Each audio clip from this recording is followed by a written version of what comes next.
Bring to us your poetry from inspiration sought. Come join us with your images, your verses, words, and thought.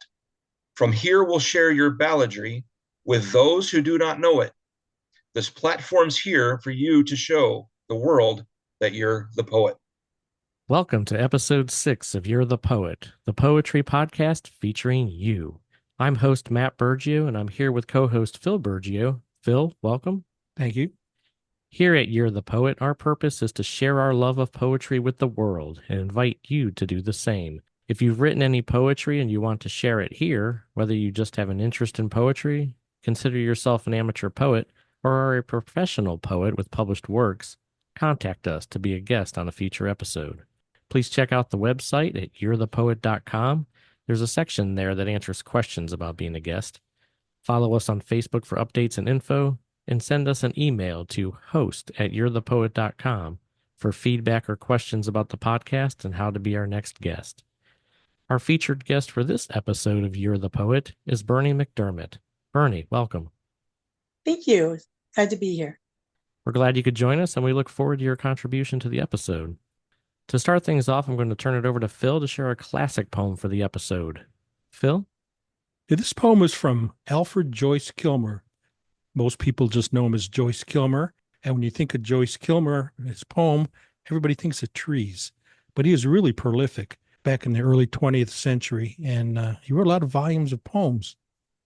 Thing about him is he could have been doing more, but he got killed in World War I. What a waste. This poem is called Poets by Joyce Kilmer.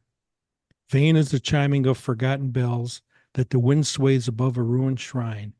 Vainer his voice in whom no longer dwells hunger that craves immortal bread and wine. Light songs we breathe that perish with our breath, out of our lips that have not kissed the rod. They shall not live who have not tasted death. They only sing who are struck dumb by God. That's Joyce Kilmer.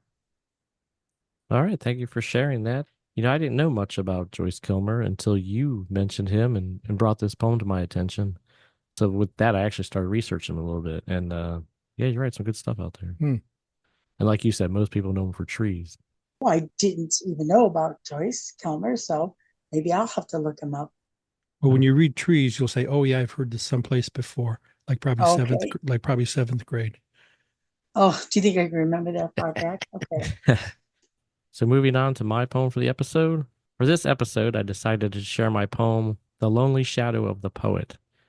The inspiration for this poem came on a summer night in college when I was enjoying the late evening on the balcony, contemplating life and love and writing some poetry. The light cast my shadow against the wall next to me, the silhouette of me sitting there with pen in hand and poetry notebook in my lap. So with that, I wrote this poem. The Lonely Shadow of the Poet. There alone he sits to write, in misty air and darkened sky, awake when all the world sleeps to ponder life which passes by. A dark figure cast on white, who's brought to life by rooftop light. He ponders life as we all know it, the lonely shadow of the poet. His thoughts drift off and off to love, love of old and love of new, love that died and love that lived, for love for him is never through. He searches for the key to love, and even looks for help above. If he could love, could he show it, the lonely shadow of the poet? His expressions are a mystery that only he can know, for since he is a shadow cast, they will never show. He's forced to give out blank stares, which don't reveal if he cares, for if he loves, we'll never know it, the lonely shadow of the poet. Hence he's left to be alone, for love is lost and can't be found, and cast by light against the wall, he's left in silence without sound. And still he searches for that key, and looks wherever it might be. Yet he holds the key and does not know it, the lonely shadow of the poet. Matthew Bergio. All right, so that's like I said, a poem I wrote in college, just contemplating life and being inspired by my shadow being cast on the wall. That was very good. Thank you. That was a good one. One of the frustrating things I found about it when I was writing it was the lack of variety in rhyming things with poet. But so a lot of times it just tends to be like know it or show it, things like that for the rhymes. Well, when you were reading it, I actually saw the images of what you were saying, sitting there writing it. Oh, thank you. Yeah. All right. Phil, back over to you to share your poem for the episode. I have 3 different poems here, and I wasn't sure which ones I wanted to read until I heard yours. Now, hopefully, I can get through this one. All my heart. I loved her with all my heart, from our youth to her sad depart. She made me smile when I was sad, through the good times and the bad.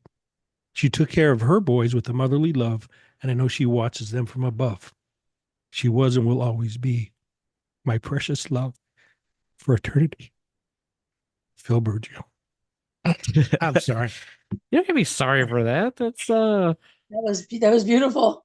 it make me tear up over here. I was trying not to I look at you. know, me too. That's the poem I was thinking about when Brett read his, and I said that reminded me of the poem you wrote. Yeah, I wrote that on her birthday. It was Yeah. very good. Great mother, great wife. I actually found one of the poems she wrote. Might share on here someday, maybe under her classic poem section or something. But thank you for sharing. I know that poems like that can be obviously difficult to share. So thank you for opening up and sharing that here on You're the Poet. All right, with that, Bernie, we'll turn it over to you. You're the poet. Show us what you've got. Okay. Tradition. Traditions live on with memories abound. Traditions live on through sight and sound. Traditions live on from generation to generation. Traditions live on with sweet adoration. Times will change and families will grow, but traditions live on in the heart and soul. Bernie McDermott. Thank you. I really like that. You know, Okay. we're always thinking about traditions here. I mean, our family is ripe with traditions, as you know, even Yes. coming down from my dad's side. Bernadette's my baby sister. We were even talking about earlier this week because we had lasagna here this week. I made some lasagna and we were talking about, family traditions with food and, things that we carry on, whether it's, making spingies, making calzones. Or culture that we do, things we do, yeah. Yeah, even the pizzelles Well, and making the calzone and making it in a crescent shape. yeah. That's tradition. This poem I was inspired by what we call National Redwood Day. People probably don't know what it is, but my family knows what it is. Years ago, my husband got on this redwood stain, and everything outside that was wood got painted redwood. And to convince our children to help us, we told them it was a holiday and it was National Redwood Day. National Redwood Day. I like that. Oh yeah. So as years went by, we did decks and tables and patios, and so my youngest son, has bought some houses, and he built a beautiful fence, and he asked his dad to come over and help paint it. So I sat under the tree. It was a nice sunny summer day, and they're fiddling around with their spray painter, and all of a sudden they started, and it was stained redwood, and my heart just burst. I thought, he is carrying on. Today must be National Redwood Day. And then I just sat there under that tree and wrote the poem and watched them paint the fence, National Redwood Day. That's So sweet. that's where that came out. That's Most awesome. people know what that is. I asked my nieces and nephews, and they know what that is. So Speaking of traditions, not to interrupt, but I got to give you a red ribbon for your car. Ah, yes. We just got a new car, and that's one of our family Oh, yeah. traditions is hanging a red ribbon in it. That's Yeah, right. red Keeps away my safety. loco. Keeps away the evil Right. eye. Right. There's a lot of traditions, especially, I know traditions in our family, and I'm a very vanilla person. I don't like to deviate from that tradition. This is how it is. This is how it's going to be, always. At first, I thought my children are not following these traditions, but they are, and I see that in my great nieces. Mhm. They're working on things that I always did, always at my house, and now they're doing it. So, traditions. Yeah, it's funny. National Redwood Day reminds me of friends of mine. They do eating ice cream at the table day. I mean, years ago they started I don't know what started it. I don't know the whole history of the beginnings, but they had eating ice cream at the table day, and the families carried it on. Their 2 daughters are married with families of their own, and even this year on Facebook they all shared their pictures. They were all sitting at the table eating their ice cream, and they kind of they all shared their pictures, and I just thought that was just a cool tradition the It is family a cool started. tradition, yeah. That's a Yeah, especially when it gets passed on to, like I said, generations and generations. I have great nieces and nephews, and they're in their 20s and 30s, and they're doing that. They're passing on those traditions, and they're saying, "Oh, we used to do this, or we do this now." And I think it's nice, and it also makes you think of who gave you that tradition. And my mother gave me those traditions, or my father did that. So you Right. think of the past too, which is nice. Oh yeah, I mean, every time I'm making crepes, I'm thinking, I always tell people they're my great grandmother's crepes. They're my mom's grandmother's crepes. Like, to me, that's a small thing, but it's neat to have those memories. Like even my lasagna, it's in my recipe files. It's mom's lasagna, and I've tweaked Right. it. Not so vanilla on that one. I've tweaked the lasagna He recipe. makes good lasagna.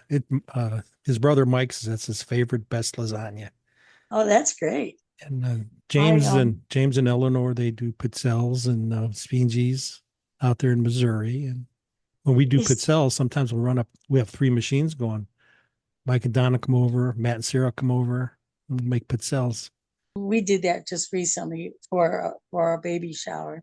Another tradition that we've had lately is my grandmother had beautiful diamond earrings, and then I wound up getting them. If I recall, a lot of the cousins and sisters all wore these for their wedding. And I asked my future daughter-in-law if she would want to wear them, and she said yes. And Good. she wore them when she got married. Nice. And now I have a new daughter-in-law coming in December, and I asked her the same thing, and she was very happy.